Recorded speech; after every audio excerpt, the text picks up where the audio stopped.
Oh my days. Just waiting for Sleepy Joe to hurry up. Probably fell asleep on his way there. Little bastard. Mm.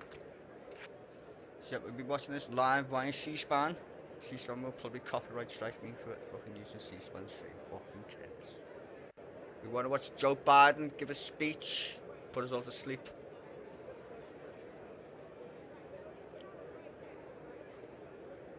I will put this in special events or whatever it is. Or how to go to sleep, listen to Joe Biden. Same shit really, innit?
The joint session will come to order. The chair appoints as members of the committee on the part of the House to escort the President of the United States into the chamber: the gentleman from Louisiana, Mr. Scalise; the gentleman from Minnesota, Mr. Emmer; the gentlewoman from New York, Mrs. Stefanik; the gentleman from North Carolina, Mr. Hudson; the gentleman from Alabama, Mr. Palmer; the gentleman from Louisiana, Mr. Johnson; the gentlewoman from Oregon, Mrs. Chavez DeRemer; the gentlewoman from Virginia, Mrs. Kiggins; the gentleman from New York, Mr. Jeffries; the gentlewoman from Massachusetts, Ms. Clark; the gentleman from California, Mr. Aguilar; the gentleman from California, Mr. Liu; the gentlewoman from Washington, Del Bene; the gentleman from South Carolina, Mr. Clyburn; the gentleman from Colorado, Mr. Neguse; and the gentlewoman from California, Mrs. Chu.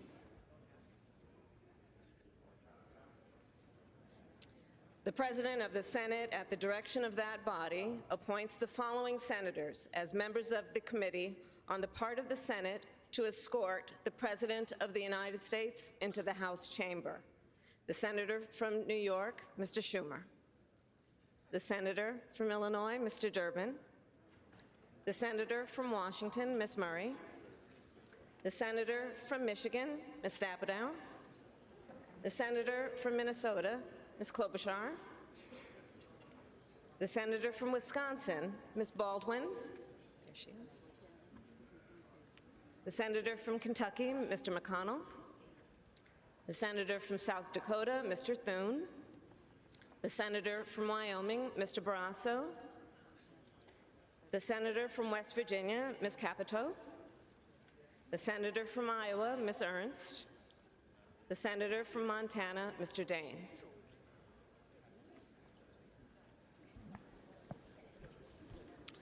The members of the escort committee will exit the chamber through the lobby doors.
Justice and Associate Justices of the Supreme Court.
There's our Jill Biden there. It's coming in. It's a bit quiet, isn't it? You should play some music over it and shit.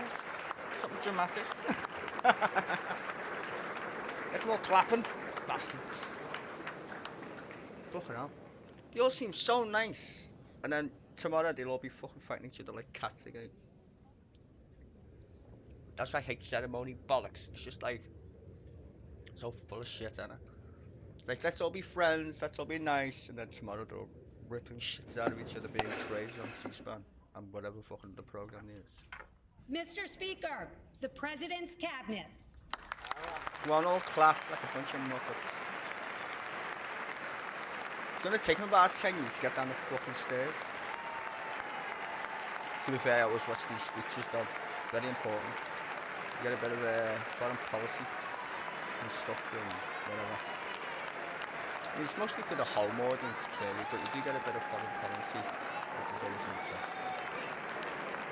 And I do like a bit of respect for myself, to be fair. I mean, fucking hell. You seem about the environment. I should have just asked Yappa. Yappa! Yap, yap, fucking yap. I literally forgot this shit was on. It will technically be my first on this channel, doing State of the Union. On this channel anyway. I used to do on the other one all the time. Obama. And all that jazz. Did I even do it? I'm trying to remember if I did, no, I didn't think I did Trump's. My channel was dead when Trump did his ones. Anywho. Let's see what Sleepy Joe's got to say then, eh? Our Sleepy Joe. Not gonna lie though, I'd rather have Sleepy Joe than fucking Trump. Trump's a fucking basket case now. Just the way he speaks just annoys me. That's how stupid he is. I mean, Biden's old, yes. But he hasn't lost the plot. Like, you can't lose the plot if you've never had it. And fucking Donald Trump's never had a plot to lose. At least Joe Biden had one. He's been in politics for fucking years. He knows the game, and that's a good thing. It's like someone like told him what to do. He'd just say yeah anyway.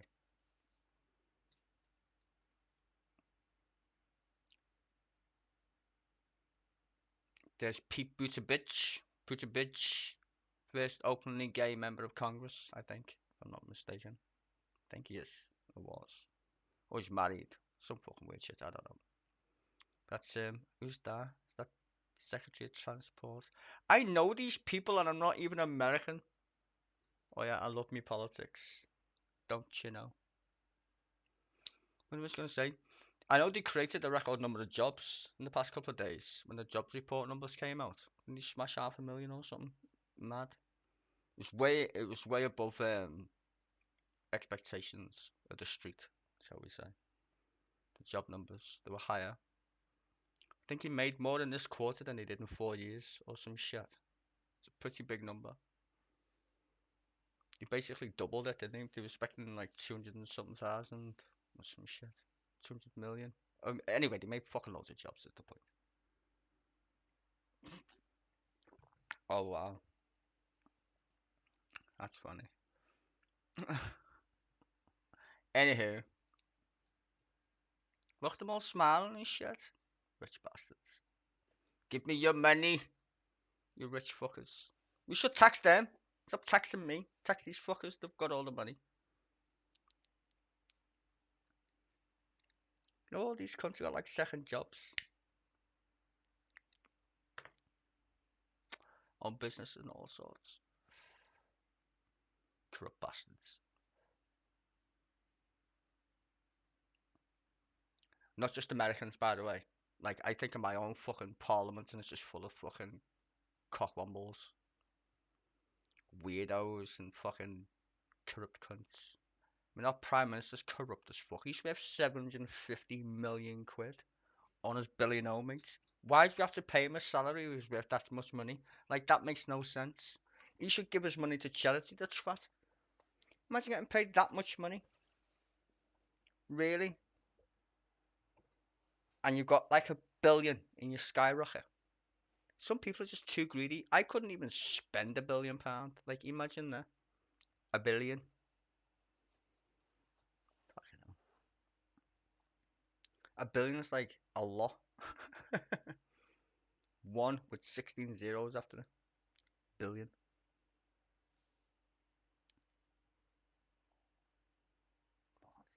Fucking Nancy Pelosi there. There's our Dickie boy. Dick Durban. These are the old powerhouses. They're the old one. They're the old guard of the Democratic Party then. She's been speaker since forever. Nancy Pelosi. Forevers.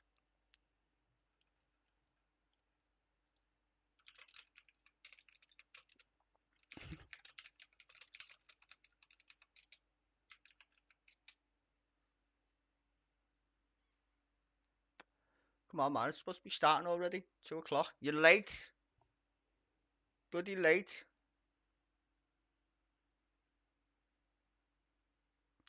Everyone's like, why are you playing State of the Union? Because it's politics, man. I know I stream English shit every day, but...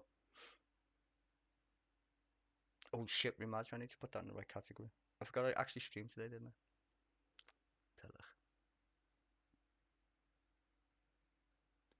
No, why? Because I didn't even expect this to be on. Well, in fact, maybe I forgot. I forgot it was actually on. And I promptly got me shit going.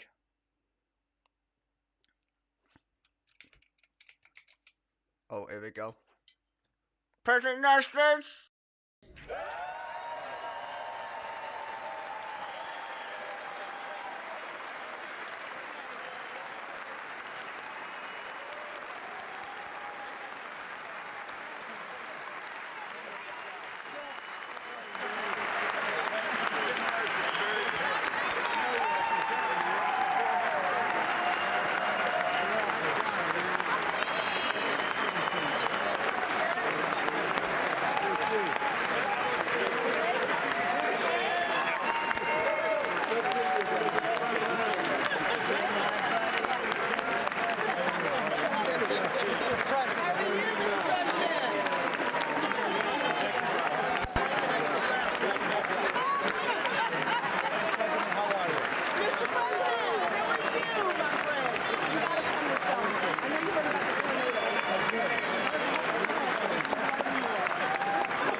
I'll be fucking, as each time he gets down the fucking stairs and up the fucking podium, I'll be fucking clocking fucking 100. You better hurry up. Come on, bro. It's just gonna be clapping for like 10 minutes until he gets up there and starts yapping. Jesus wept.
Hello, hello, hello.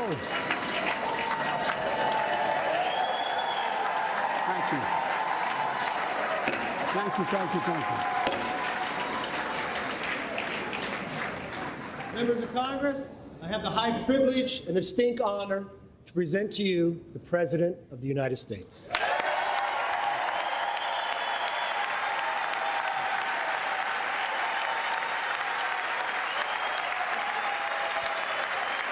Mr. Speaker. Thank you. You can smile. It's okay.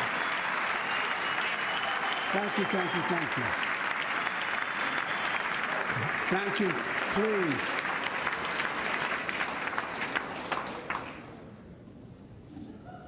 Mr. Speaker, Madam Vice President, our First Lady and Second Gentleman, good to see you guys up there. Members of Congress.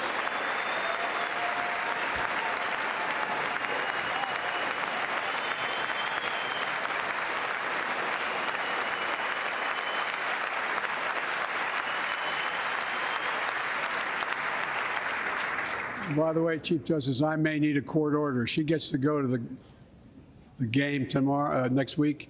I have to stay home. Got to work something out here. Members of the Cabinet, leaders of our military, Chief Justice, Associate Justice, and retired Justice of the Supreme Court, and to you, my fellow Americans. You know, I start tonight by congratulating the 118th Congress and the new Speaker of the House, Kevin McCarthy.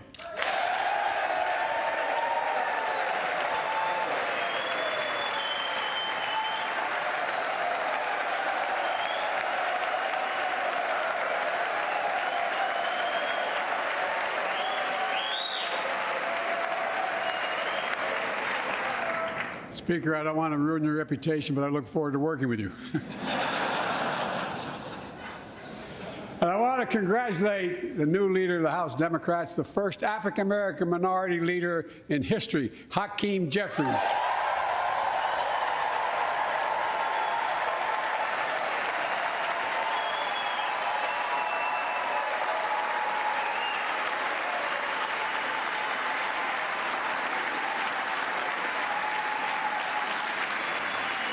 He won in spite of the fact I campaigned for him.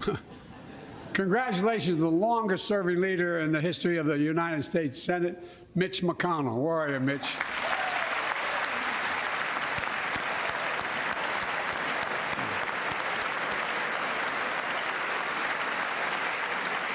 And congratulations to Chuck Schumer, another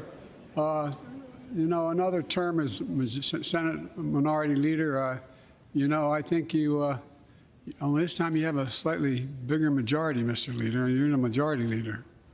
About that much bigger? Yeah. Well, I tell you what, I want to give special recognition to someone who I think is going to be considered the greatest speaker in the history of the House of Representatives, Nancy Pelosi.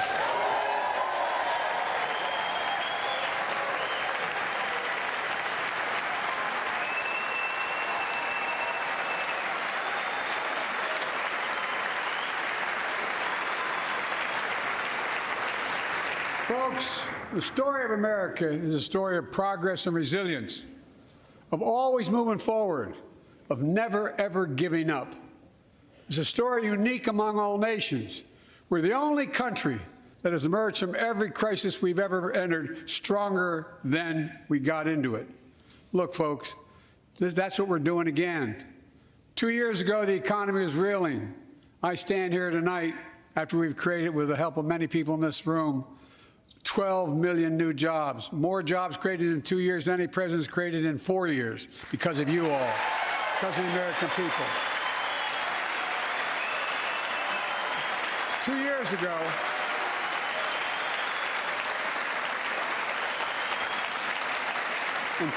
ago, COVID had shut down, our businesses were closed, our schools were robbed of so much, and today, COVID no longer controls our lives. And 2 years ago, democracy faced its greatest threats in the Civil War. And today, though bruised, our democracy remains unbowed and unbroken.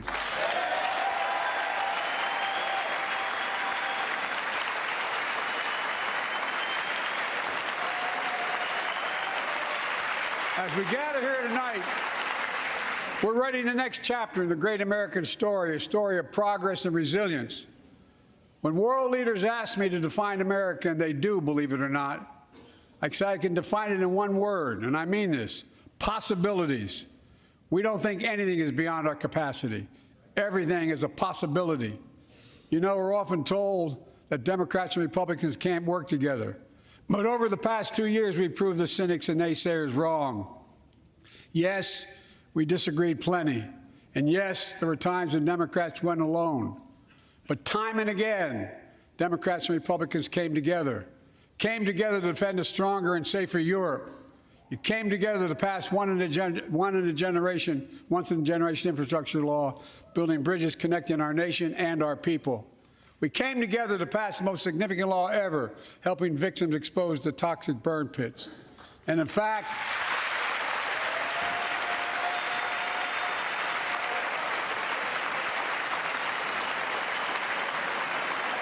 it was important.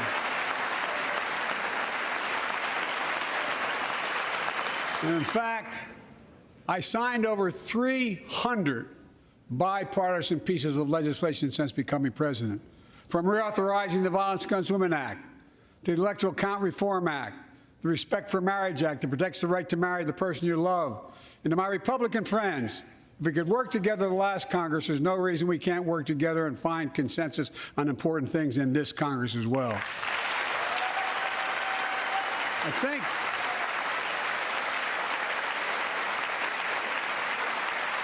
folks,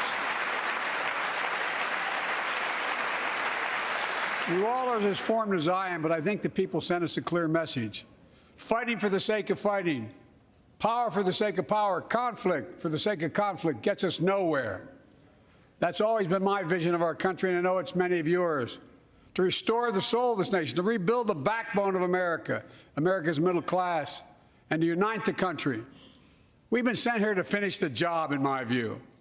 For decades, the middle class has been hollowed out in more than, and not one administration, but for a long time. Too many good-paying manufacturing jobs move overseas. Factories closed down. Once thriving cities and towns that many of you represent became shadows of what they used to be. And along the way, something else we lost: pride, our sense of self-worth. I ran for president to fundamentally change things, to make sure our economy works for everyone, so we can all feel that pride in what we do, to build an economy from the bottom up and the middle out, not from the top down. Because when the middle class does well, the poor have a ladder up, and the wealthy still do very well. We all do well.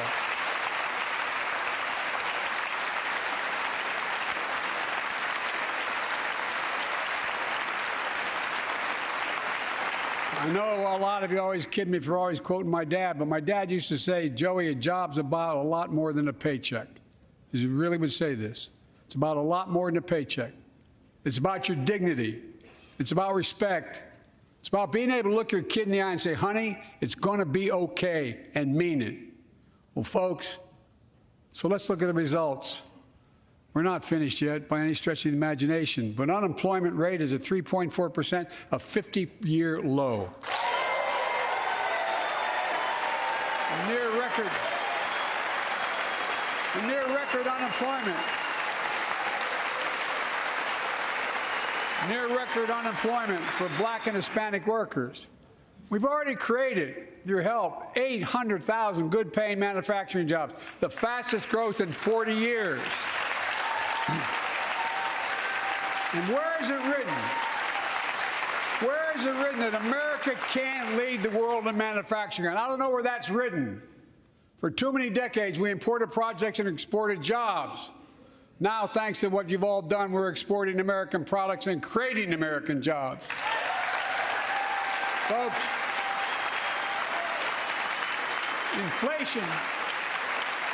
Inflation has been a global problem because the pandemic disrupted our supply chains, and Putin's unfair and brutal war in Ukraine disrupted energy supplies as well as food supplies, blocking all that grain in Ukraine. But we're better positioned than any country on earth right now. But we have more to do. But here at home, inflation is coming down. Here at home, gas prices are down $1.50 from their peak. Food inflation is coming down, not fast enough, but coming down. Inflation has fallen every month for the last 6 months, while take-home pay has gone up. Additionally, over the last 2 years, a record 10 million Americans applied to start new businesses. 10 million. And by the way, every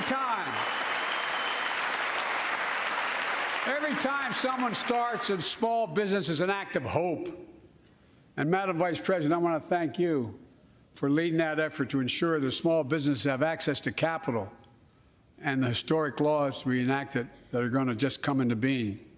Standing here last year, I shared with you a story of American genius and possibilities. Semiconductors, small computer chips the size of a fingerprint that power everything from cell phones to automobiles and so much more. These chips were invented in America. Let's get that straight. They were invented in America. We used to make 40% of the world's chips. In the last several decades, we lost our edge. We're down to only producing 10%. We all saw what happened during the pandemic when chip factories shut down overseas. Today's automobiles need 3,000 chips, each of those automobiles. But American automobiles couldn't make enough cars because there weren't enough chips. Car prices went up. People got laid off. So did everything from refrigerators to cell phones. We can never let that happen again. That's why we came together to pass the Bipartisan Chips and Science Act.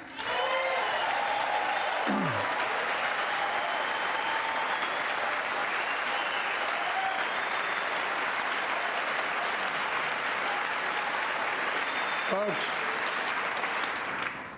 I know I've been criticized for saying this, but I'm not changing my view. We're going to make sure the supply chain for America begins in America. The supply chain begins in America. We've already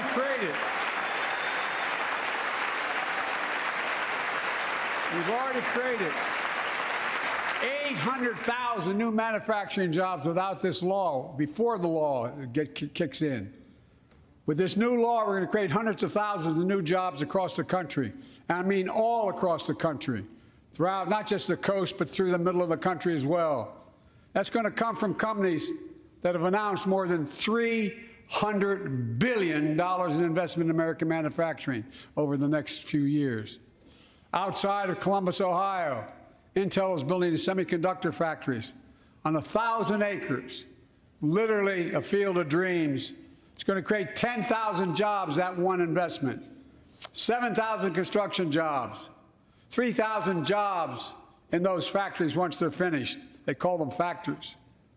Jobs paying an average of $130,000 a year, and many do not require a college degree.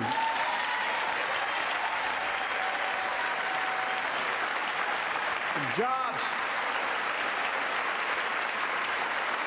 Because we work together, these jobs where people don't have to leave home to search for opportunity. And it's just getting started.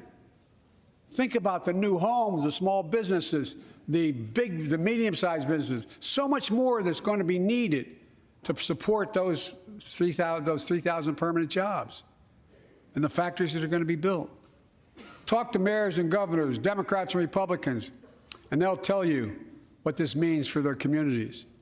We're seeing these field of dreams transform to the heartland. But to maintain the strongest economy in the world, we need the best infrastructure in the world. And folks, as you all know, we used to be #1 in the world in infrastructure. We've sunk to 13th in the world. The United States of America, 13th in the world in infrastructure, modern infrastructure. But now we're coming back because we came together and passed the bipartisan infrastructure law, the largest investment in infrastructure since President Eisenhower's interstate highway system.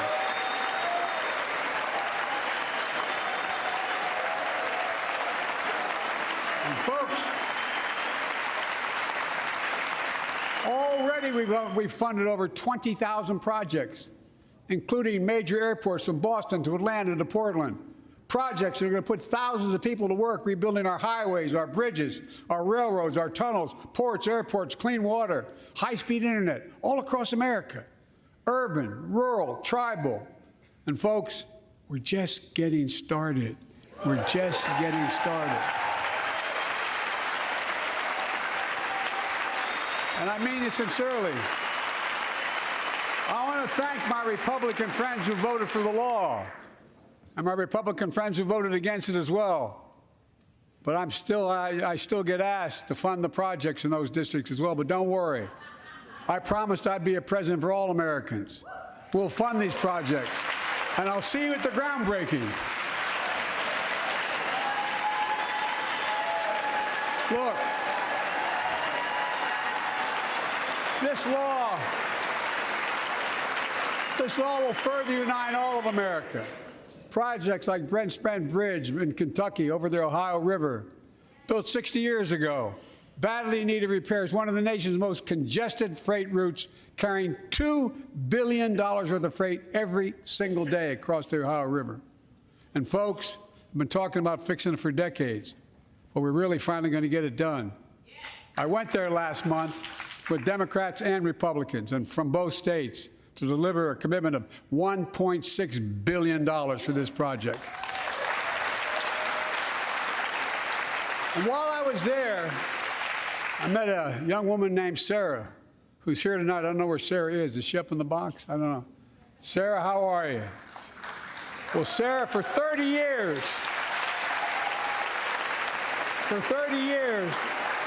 I learned, she told me she'd been a proud member of the Iron Workers Local 44, known as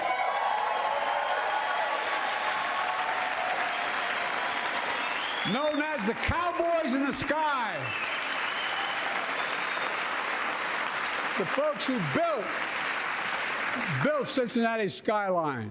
Sarah said she can't wait to be 10 stories above the Ohio River building that new bridge. God bless her.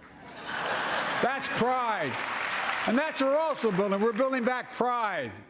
Look, we're also replacing poisonous lead pipes that go into 10 million homes in America, 400,000 school and child care centers. So every child in America can drink the water instead of having permanent damage to their brain. Look, we're making sure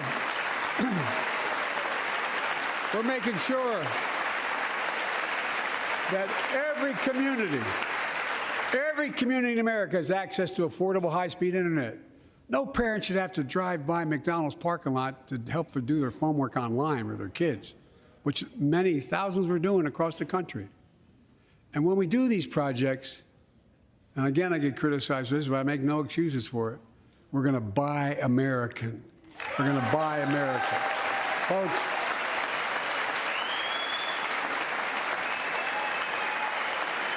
and it's totally consistent with international trade rules. Buy America has been the law since 1933, but for too long, past administrations, Democrat and Republican, have not anymore.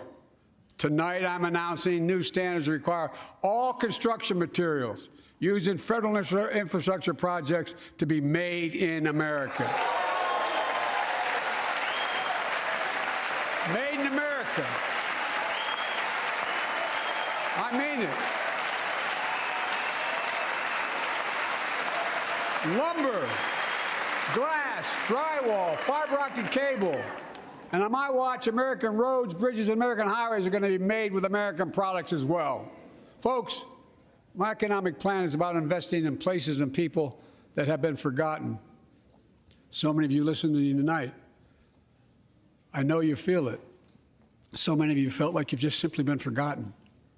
Amid the economic upheaval of the past 4 decades, too many people have been left behind and treated like they're invisible. Maybe that's you watching from home. Remember the jobs that went away. You remember them, don't you? The folks at home remember them. You wonder whether the path even exists anymore for your children to get ahead without having to move away. Well, that's why I get that. That's why we're building an economy where no one's left behind. Jobs are coming back. Pride is coming back because choices we made in the last several years. You know, this is, in my view, a blue-collar blueprint to rebuild America and make a real difference in your lives at home. For example, too many of you lay in bed at night like my dad did, staring at the ceiling, wondering what in God's name happens if your spouse gets cancer, or your child gets deadly ill, or something happens to you. What are you going to have? You get money to pay for those medical bills? Or are you going to have to sell the house or try to get a second mortgage on it? I get it. I get it. With the Inflation Reduction Act that I signed into law, we're taking on powerful interests to bring health care costs down so you can sleep better at night with more security. You know, we pay more for prescription drugs than any nation in the world. Let me say it again. We pay more for prescription drugs than any major nation on earth. For example, 1 in 10 Americans has diabetes. Many of you in this chamber do, and in the audience. But every day, millions need insulin to control their diabetes so they can literally stay alive. Insulin's been around for over 100 years. The guy who invented it didn't even patent it because he wanted it to be available for everyone. It cost the drug companies roughly $10 a vial to make that insulin. Packaging it all, you may get up to $13. But Big Pharma has been unfairly charging people hundreds of dollars, $400 to $500 a month, making record profits. Not anymore. Not anymore.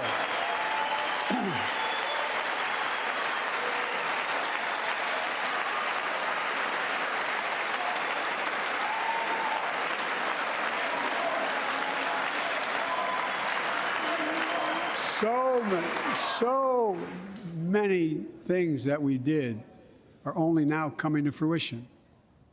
We said we were doing this, and we said we passed the law to do it, but people didn't know because the law didn't take effect until January 1 of this year. We capped the cost of insulin at $35 a month for seniors on Medicare. People are just finding out. I'm sure you're getting the same calls I'm getting. Look, there are millions of other Americans who do not or are not on Medicare, including 200,000 young people with type 1 diabetes and need this insulin to stay alive. Let's finish the job this time. Let's cap the cost of insulin for everybody at $35.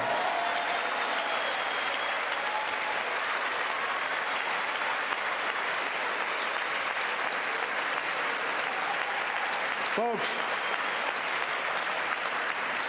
and Big Pharma's still going to do very well, I promise you all.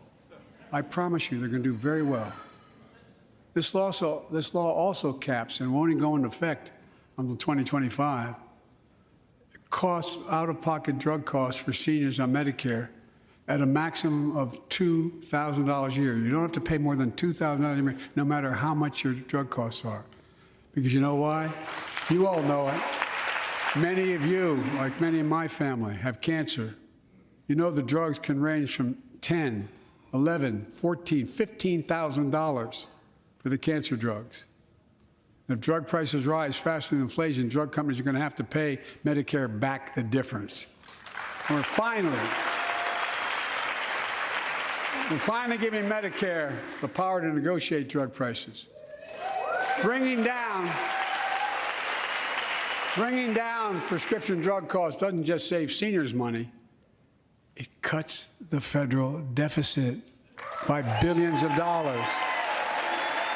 By hundreds of billions of dollars.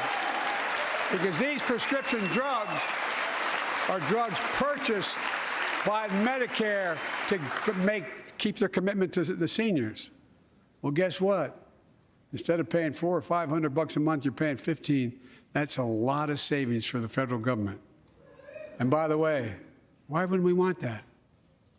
Now, some members here are threatening, and I know it's not an official party position, so I'm not going to exaggerate, but threatening to repeal the Inflation Reduction Act.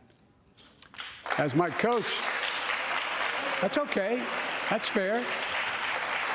As my football coach used to say, lots of luck in your senior year. Make no mistake, if you try anything to raise the cost of prescription drugs, I will veto it. Look, I'm pleased to say that more Americans have health insurance now than ever in history. A record 16 million people are enrolled in the Affordable Care Act. And thanks to the law I signed last year, saving millions are saving $800 a year on their premiums. And by the way, that law was written and the benefit expires in 2025. So my plea to some of you, at least in this audience, let's finish the job and make these savings permanent. Expand coverage of Medicaid.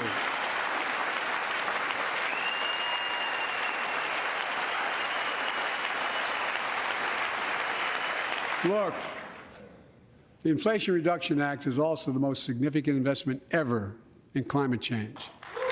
Ever. Lowering utility bills, creating American jobs, leading the world to a clean energy future. I visited the devastating aftermath of record floods, droughts, storms, and wildfires from Arizona to Mexico to all the way up to the Canadian border. More timber has been burned, that I've observed from helicopters, than the entire state of Missouri. And we don't have global warming? Not a problem. In addition to emergency recovery, from Puerto Rico to Florida to Idaho, we're rebuilding for the long term. New electric grids that are able to weather major storms and not prevent those forest fires. Roads and water systems withstand the next big flood. Clean energy to cut pollution and create jobs in communities often left behind. We're going to build 500,000 electric vehicle charging stations installed across the country by tens of thousands of IBEW workers. And we're helping families save more than $1,000 a year with tax credits to purchase electric vehicles and efficient appliances, energy-efficient appliances. Historic conservation efforts to be responsible stewards of our land. Let's face reality. The climate crisis doesn't care if you're in a red or blue state. It's an existential threat. We have an obligation, not to ourselves, but to our children and grandchildren, to confront it. I'm proud of how America, at last, is stepping up to the challenge. We're still going to need oil and gas for a while. But guess what? No, we do. But there's so much more to do. We got to finish the job. And we pay for these investments in our future by finally making the wealthiest and biggest corporations begin to pay their fair share. Just begin.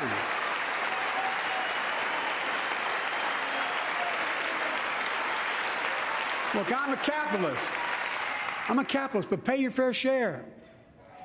I think a lot of you at home agree with me and many people that you know. The tax system is not fair. It is not fair.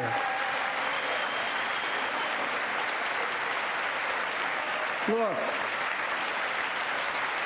the idea that in 2020, 55 of the largest corporations in America, the Fortune 500, made $40 billion in profits and paid zero in federal taxes? Zero? Folks, it's simply not fair. But now, because of the law I signed, billion-dollar companies have to pay a minimum of 15%. God love them. 15%. That's less than a nurse pays.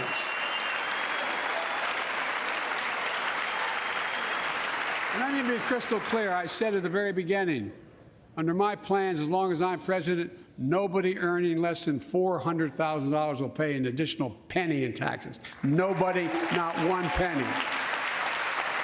But let's finish the job. There's more to do. We have to reward work, not just wealth. Pass my proposal for the billionaire minimum tax. You know, there's 1,000 billionaires in America. It's up from about 600 in the beginning of the term. But no billionaire should be paying a lower tax rate than a school teacher or firefighter. I mean it. Think about it.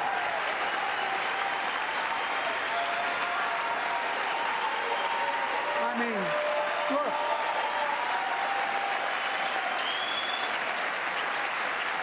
I know you aren't enthusiastic about that, but think about it. Think about it. Have you noticed Big Oil just reported its profits, record profits?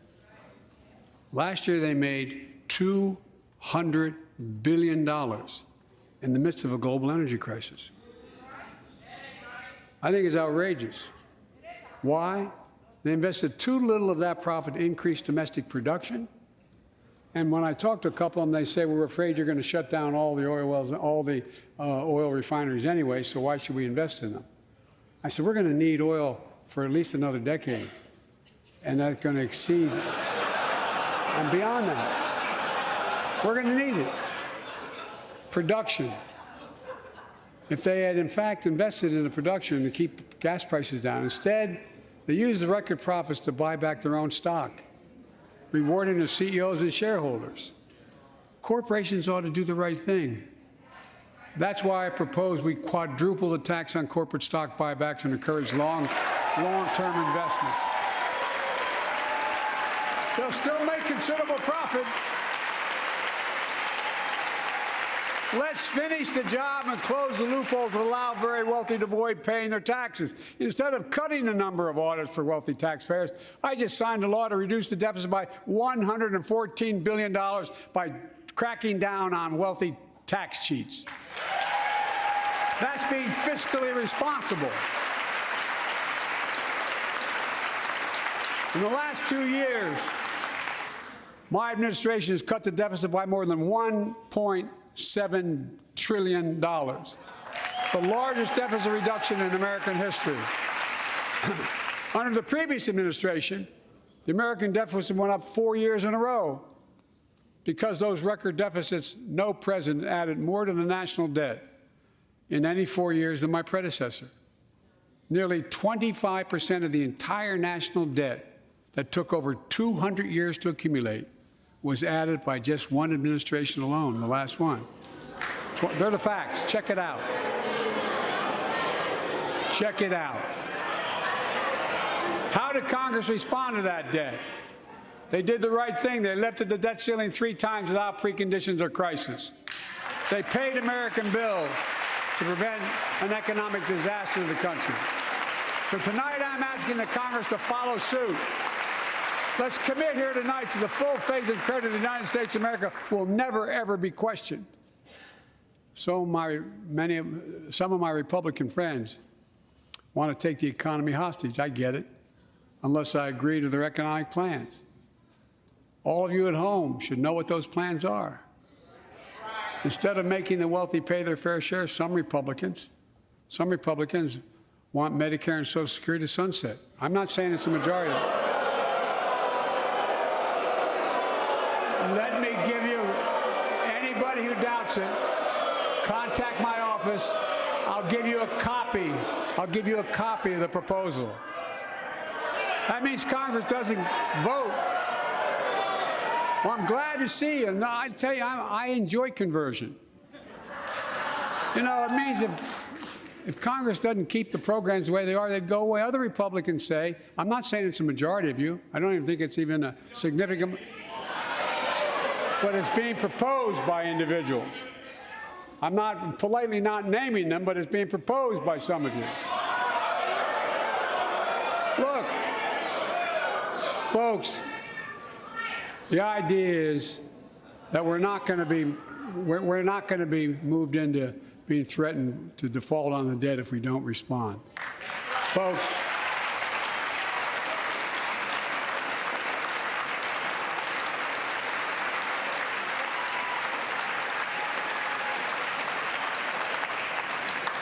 Folks, as we all apparently agree, Social Security and Medicare is off the books now, right? They're not to be spent. All right. I'm ready.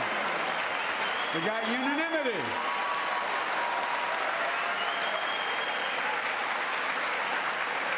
Social Security and Medicare are a lifeline for millions of seniors. Americans have to pay into them from the very first paycheck they started. So tonight, let's all agree, and we apparently are, let's stand up for seniors.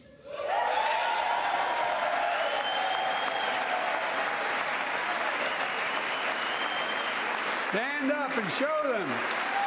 We will not cut Social Security. We will not cut Medicare. Those benefits belong to the American people. They earned it. And if anyone tries to cut Social Security, which apparently no one's going to do, and if anyone tries to cut Medicare, I'll stop them. I'll veto it. And look, I'm not going to allow them to be taken away. Not today, not tomorrow, not ever. But apparently it's not going to be a problem. Next month, when I offer my fiscal plan, I ask my Republican friends to lay down their plan as well. I really mean it. Let's sit down together and discuss our mutual plans together. Let's do that.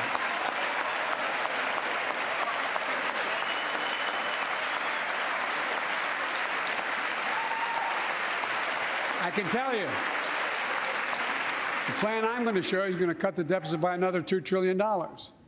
And it won't cut a single bit of Medicare or Social Security. In fact, we're going to extend the Medicare Trust Fund at least 2 decades, because that's going to be the next argument. How do we keep it solvent, right? Well, we'll not raise tax on anyone making under 400 grand, but we'll pay for it the way we talked about tonight, by making sure that the wealthy and big corporations pay their fair share. Look. Here's the deal.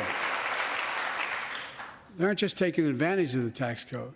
They're taking advantage of you, the American consumer. Here's my message to all of you out there. I have your back. We're already preventing Americans from receiving surprise medical bills, stopping $1 billion surprise bills per month so far. We're protecting seniors' life savings by cracking down on nursing homes that commit fraud, endanger patient safety, prescribe drugs that are not needed. Millions of Americans can now save thousands of dollars because they can finally get a hearing aid over the counter without a prescription.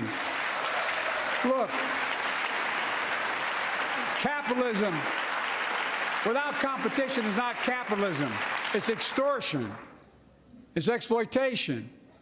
Last year, I cracked down with the help of many of you on foreign shipping companies that were making you pay higher prices for every good coming into the country. I signed a bipartisan bill that cut shipping costs by 90%, helping American farmers, businessmen, and consumers. Let's finish the job. Pass the bipartisan legislation to strengthen antitrust enforcement and prevent big online platforms from giving their own products an unfair advantage.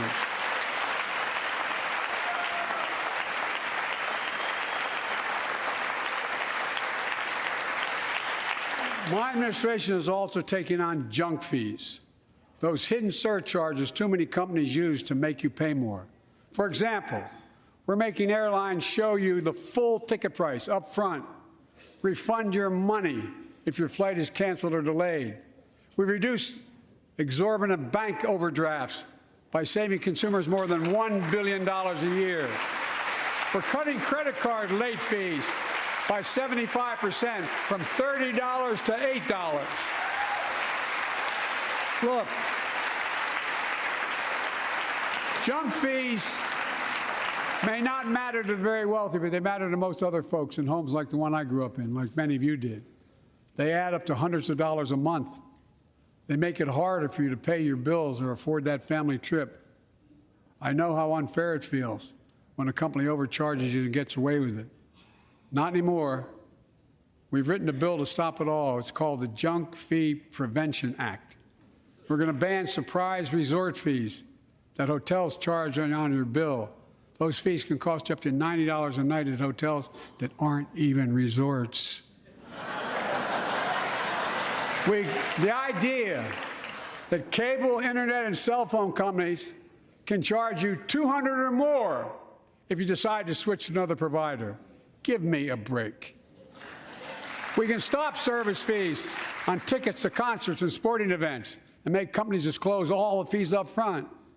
And we'll prohibit airlines from charging $50 round trip for a family just to be able to sit together. Baggage fees are bad enough. Airlines can't treat your child like a piece of baggage. Americans are tired of being. We're tired of being played for suckers. So pass the Junk Fee Prevention Act so companies stop ripping us off. For too long, workers have been getting stiffed, but not anymore. We're beginning to restore the dignity of work. For example, I should have known this, but I didn't until 2 years ago. 30 million workers have to sign non-compete agreements for the jobs they take. 30 million. So a cashier at a burger place can't walk across town and take the same job at another burger place and make a few bucks more. It just changed. But they just changed it because we exposed it. That was part of the deal, guys. Look it up. But not anymore. We're banning those agreements so companies have to compete for workers and pay them what they're worth.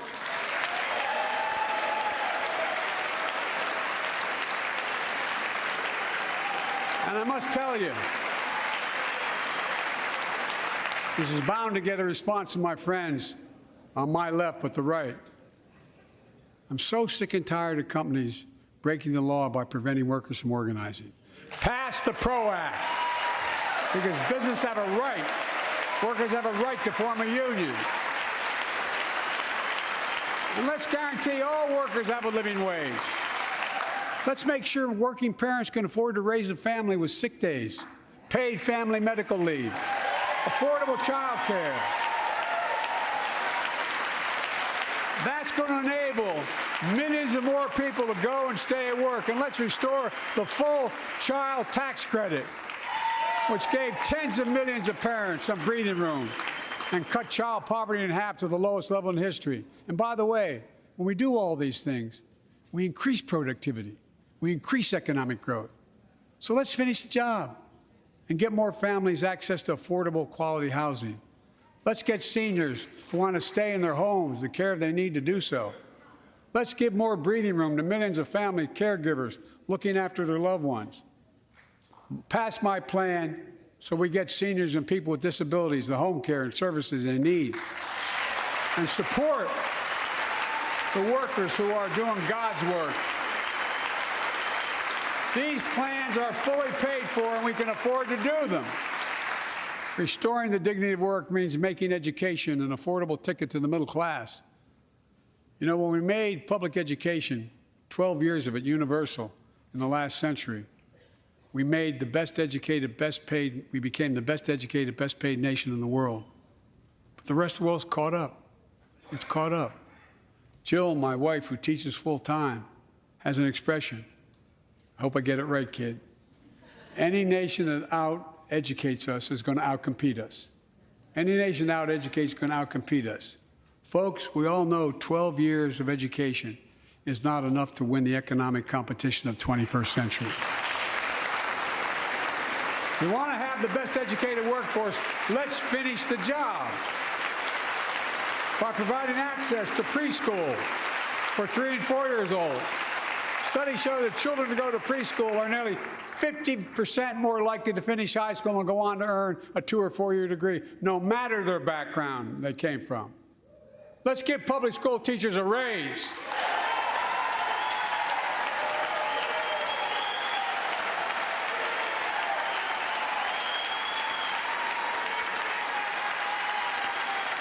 We're making progress by reducing student debt, increasing Pell Grants for working and middle-class families.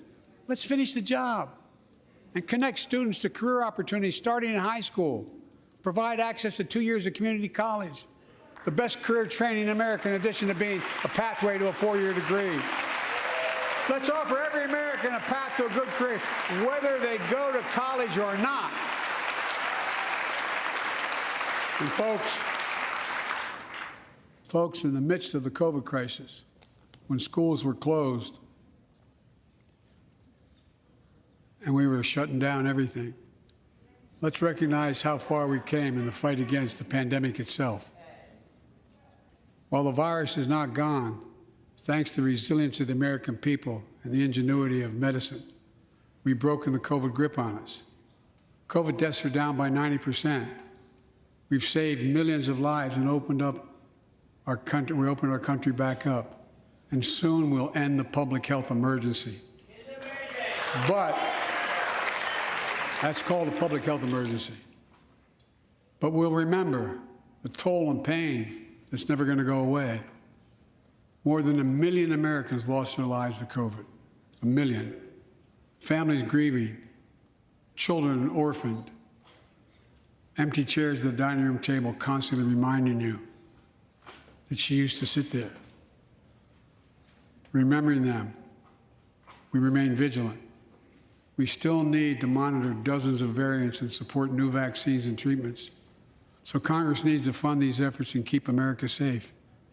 And as we emerge from this crisis stronger, we're also got to double down on prosecuting criminals who stole relief money meant to keep workers and small businesses afloat.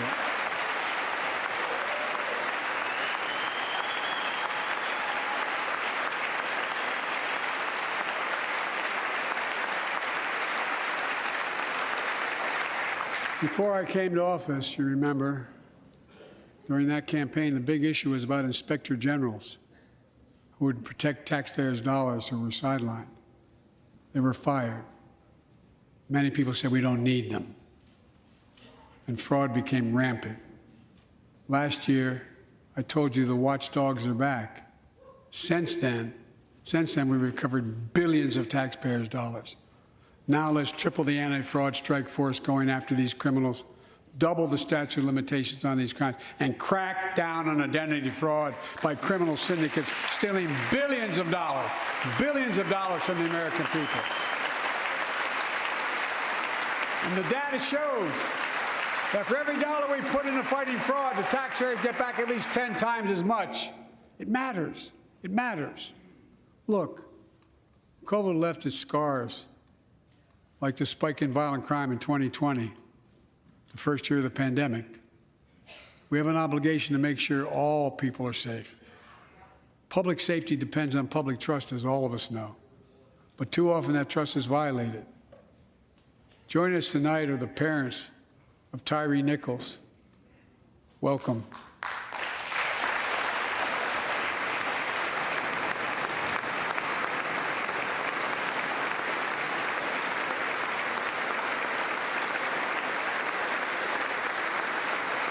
who had to bury Tyree last week. As many of you personally know, there's no words to describe the heartache or grief of losing a child. But imagine if you lost that child at the hands of the law. Imagine having to worry whether your son or daughter came home from walking down the street, or playing in the park, or just driving a car. Most of us in here have never had to have the talk that brown and black parents have had to have with their children. Bo, Hunter, Ashley, my children, I never had to have the talk with them. I never had to tell them if a police officer pulls you over, turn your interior lights on right away. Don't reach for your license. Keep your hands on the steering wheel. Imagine having to worry like that every single time your kid got in a car. Here's what Tyree's mother shared with me when I spoke to her. When I asked her how she finds the courage to carry on and speak out. With the faith of God, she said her son was, quote, a beautiful soul, and something good will come of this. Imagine how much courage and character that takes. It's up to us, to all of us. We all want the same thing. Neighborhoods free of violence. Law enforcement who earns the community's trust. Just as every cop, when they pin on that badge in the morning, has a right to be able to go home at night, so does everybody else out there. Our children have a right to come home safely. Equal protection under the law is a covenant we have with each other in America. We know police officers put their lives on the line every single night and day. And we know we ask them in many cases to do too much, to be counselors, social workers, psychologists, responding to drug overdoses, mental health crises, and so much more. In one sense, we ask much too much of them. I know most cops and their families are good, decent, honorable people, the vast majority. But they risk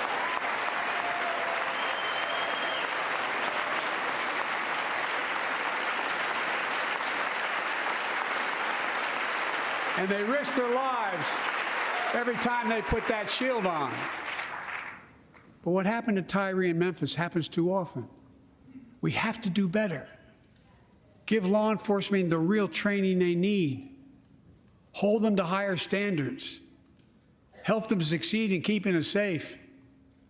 We also need more first responders and professionals to address the growing mental health, substance abuse challenges.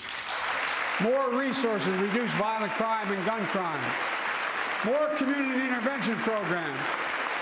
More investment in housing, education, and job training. All this can help prevent violence in the first place. And when police officers or police departments violate the public trust, they must be held accountable. With the support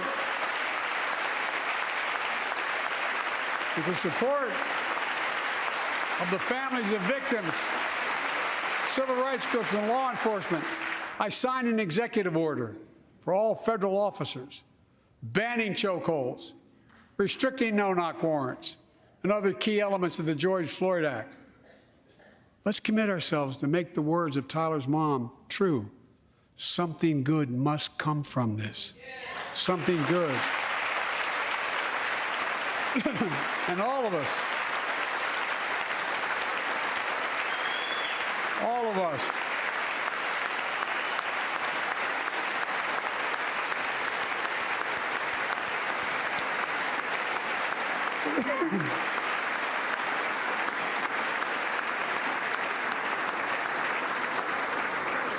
folks, it's difficult, but it's simple.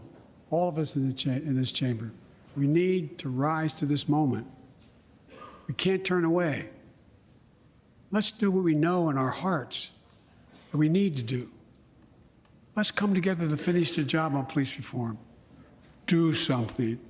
Do something. That was the plea of parents who lost their children in Uvalde. I met with every one of them. Do something about gun violence. Thank God. Thank God we did. Passing the most sweeping gun safety law in 3 decades. That includes things like that the majority of responsible gun owners already support. Enhanced background checks for 18 to 21 years old. Red flag laws, keeping guns out of the hands of people who are a danger to themselves and others. But we know our work is not done.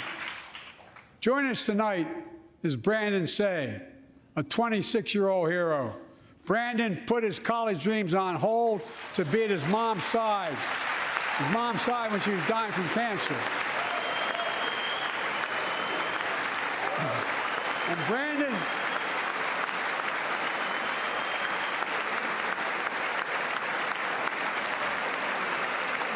now works at the dance studio started by his grandparents. And 2 weeks ago, during the Lunar New Year celebrations, he heard the studio door close, and he saw a man standing there pointing a semi-automatic pistol at him. He thought he was going to die, but he thought about the people inside. And in that instant, he found the courage to act and wrestled a semi-automatic pistol away from the gunman who had already killed 11 people in another dance studio. 11. He saved lives. It's time we do the same. Ban assault weapons now. Ban them now. Once and for all.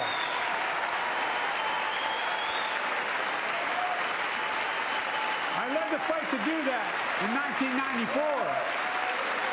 And in 10 years, that ban was law and mass shootings went down. After we let it expire in the Republican administration, mass shootings tripled. Let's finish the job and ban these assault weapons. And let's also come together on immigration. Make it a bipartisan issue once again.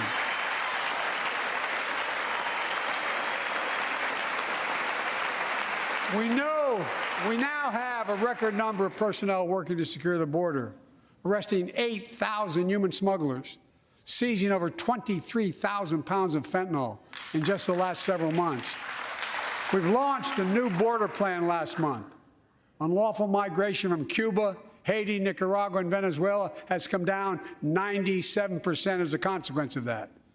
But American border problems won't be fixed until Congress acts. If we don't pass my comprehensive immigration reform, at least pass my plan to provide the equipment and officers to secure the border.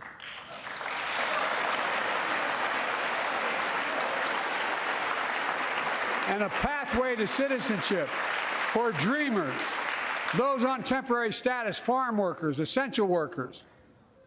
Here in the People's House, it's our duty to protect all the people's rights and freedoms. Congress must restore the right and the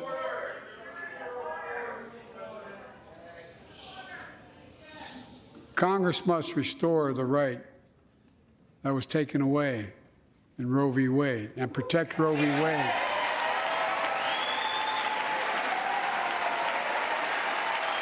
Give every woman a constitutional right.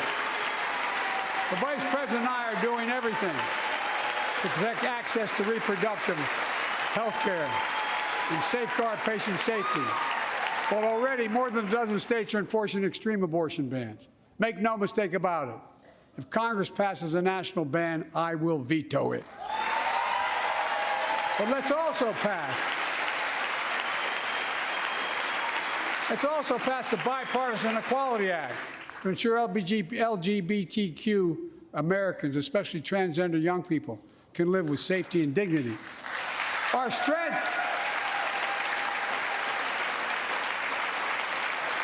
strength is not just the example of our power, but the power of our example. Let's remember the world's watching. I spoke from this chamber 1 year ago, just days after Vladimir Putin unleashed his brutal attack against Ukraine. A murderous assault, evoking images of death and destruction Europe suffered in World War II. Putin's invasion has been a test for the ages, a test for America, a test for the world. Would we stand for the most basic of principles? Would we stand for sovereignty? Would we stand for the right of people to live free of tyranny? Would we stand for the defense of democracy? For such defense matters to us because it keeps peace and prevents open season on would-be aggressors and threatens our prosperity. 1 year later, we know the answer. Yes, we would, and we did. We did. And together, we did what America always does at our best. We led. We united NATO. We built a global coalition. We stood against Putin's aggression. We stood with the Ukrainian people. Tonight, we're once again joined by Ukrainian's ambassador to the United States. She represents not just her nation, but the courage of her people. Our ambassador is here, we're united in our support of your country. Will you stand so we can all take a look at you? Thank you.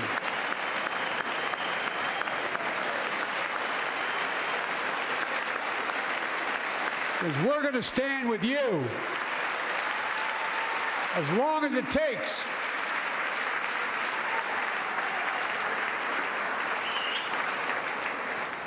Our nation is working for more freedom, more dignity, more peace, not just in Europe, but everywhere. Before I came to office, the story was about how the People's Republic of China was increasing its power and America was failing in the world. Not anymore. We made clear, and I made clear in my personal conversations, which have been many, with President Xi, that we seek competition, not conflict. But I will make no apologies that we're investing to make America stronger, investing in American innovation and industries that will define the future that China intends to be dominating, investing in our alliances and working with our allies to protect advanced technologies so they will not be used against us, modernizing our military to safeguard stability and deter aggression. Today, we're in the strongest position in decades to compete with China or anyone else in the world. Anyone else in the world. And I'm committed.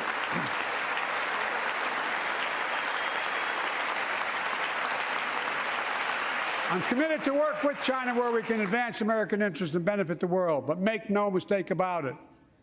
As we made clear last week, if China threatens our sovereignty, we will act to protect our country, and we did.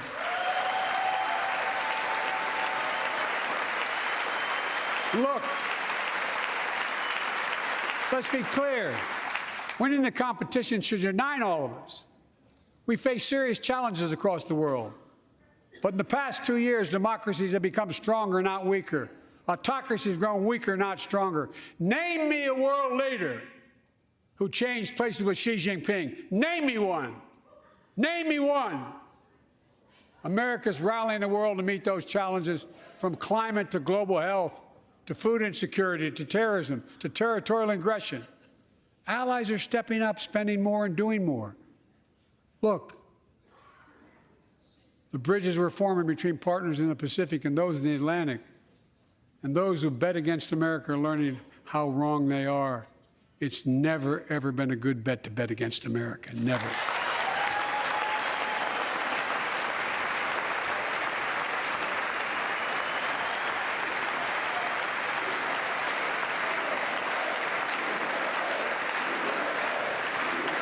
Well,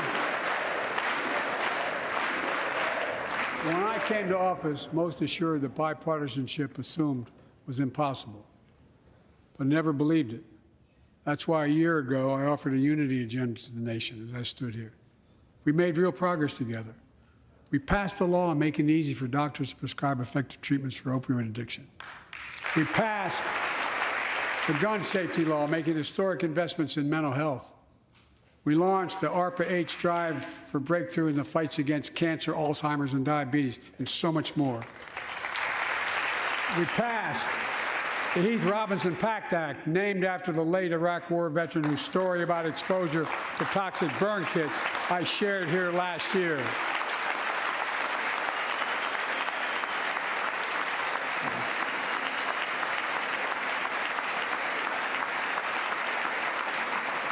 I understand something about those burn pits, but there's so much more to do.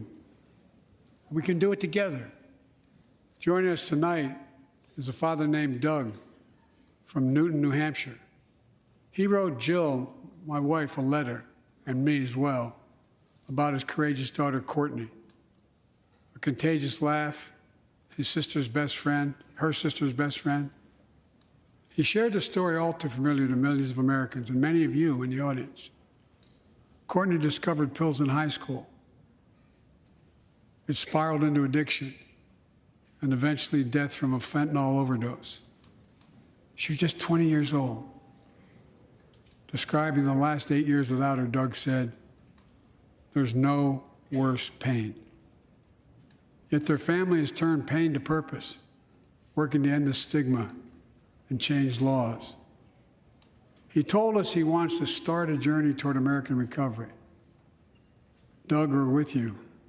Fentanyl is killing more than 70,000 Americans a year. Big, you got it.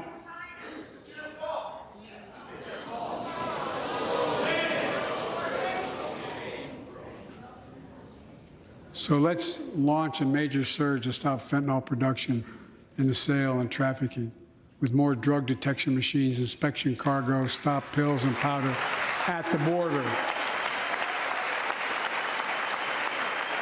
Working with couriers like FedEx to inspect more packages for drugs. Strong penalties to crack down on fentanyl trafficking. Second, let's do more on mental health, especially for our children. When millions of young people are struggling with bullying, violence, trauma, we owe them greater access to mental health care at their schools. We must finally hold social media companies accountable for experimenting they're doing running children for profit. It's time to pass bipartisan legislation to stop big tech from collecting personal data on our kids and teenagers online, ban targeted advertising to children, and impose stricter limits on the personal data that companies collect on all of us. Third, let's do more to keep this nation's one truly sacred obligation to equip those we send into harm's way and care for them and their families when they come home. Job training, job placement for veterans and their spouses as they come to return to civilian life. Helping veterans afford the rent, because no one should be homeless in America, especially someone who served the country.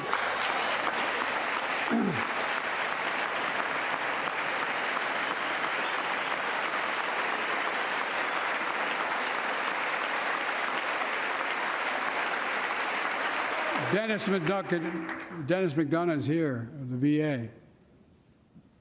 We had a first real discussion when I asked him to take the job. I'm glad he did. We were losing up to 25 veterans a day on suicide. Now we're losing 17 a day to the silent scourge of suicide. 17 veterans a day are committing suicide. More than all the people being killed in the wars.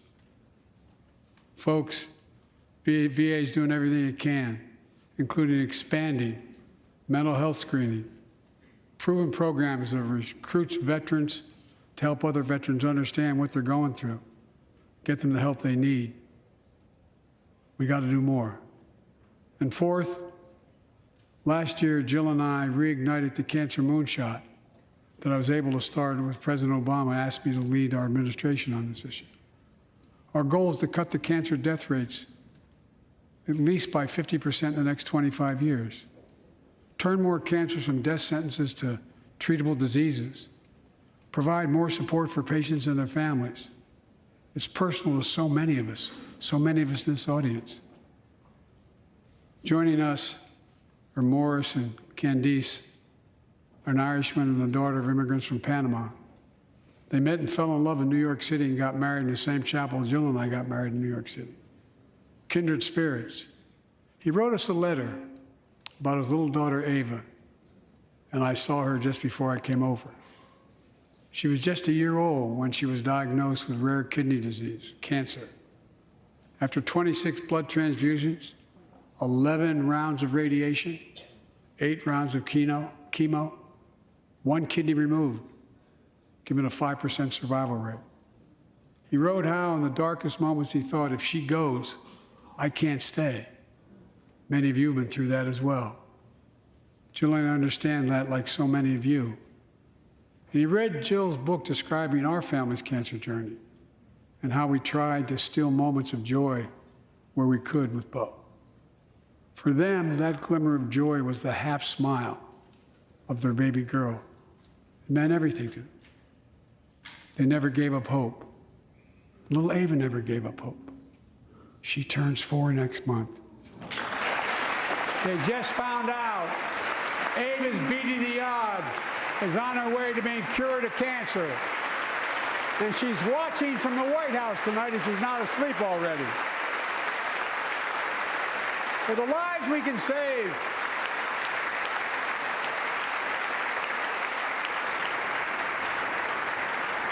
for the lives we can save and the lives we've lost, let this be a truly American moment that rallies the country and the world together and proves that we can still do big things. 20 years ago, under the leadership of President Bush and countless advocates and champions, he undertook a bipartisan effort through PEPFAR to transform the global fight against HIV/AIDS. It's been a huge success. He thought big. He thought large. He moved. I believe we can do the same thing with cancer.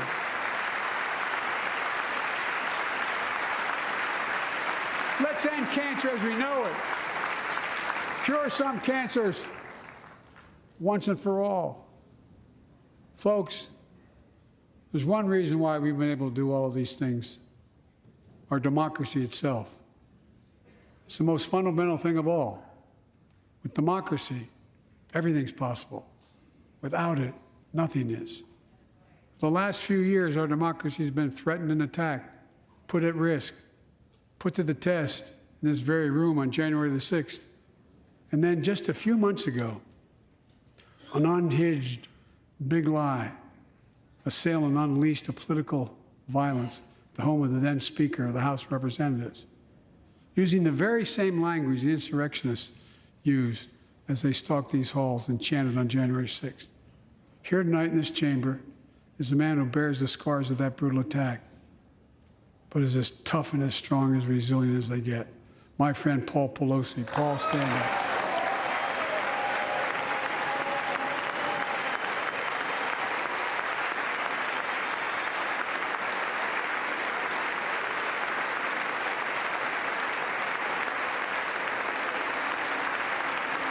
But such a heinous act should have never happened. We must all speak out. There's no place for political violence in America. We have to protect the right to vote, not suppress the fundamental right. Honor the results of our elections, not subvert the will of the people. We have to uphold the rule of law and restore trust in our institutions of democracy. And we must give hate and extremism in any form no safe harbor.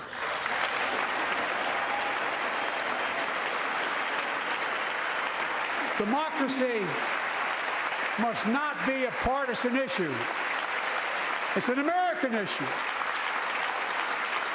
Every generation of Americans has faced a moment where they have been called to protect our democracy, defend it, stand up for it. And this is our moment.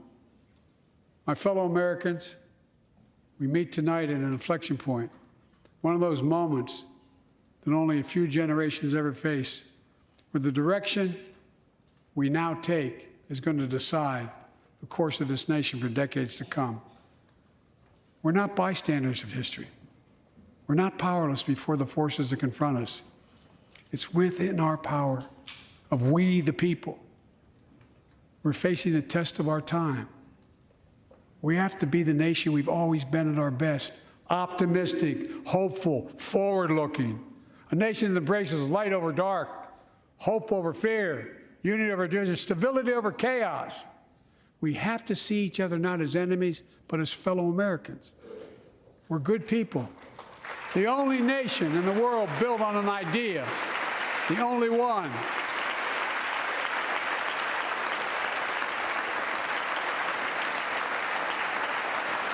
Other nations are defined by geography, ethnicity, but we're the only nation based on an idea that all of us, every one of us, is created equal in the image of God. A nation that stands as a beacon to the world. A nation in a new age of possibilities. So I've come to fulfill my constitutional obligation to report in the State of the Union. And here's my report. Because the soul of this nation is strong, because the backbone of this nation is strong, because the people of this nation are strong, the State of the Union is strong.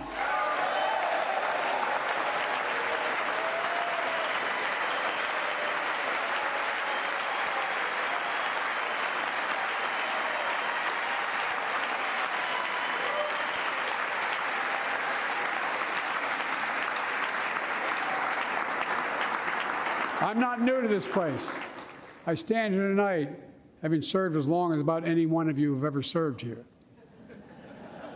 But I've never been more optimistic about our future, about the future of America. We just have to remember who we are. We're the United States of America, and there's nothing beyond our capacity if we do it together. God bless you all, and may God protect our troops. Thank you.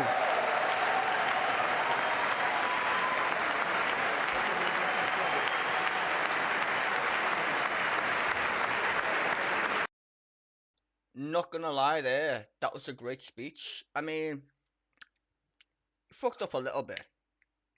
But then some of the moments he was gaffing actually were good gaps kind of thing.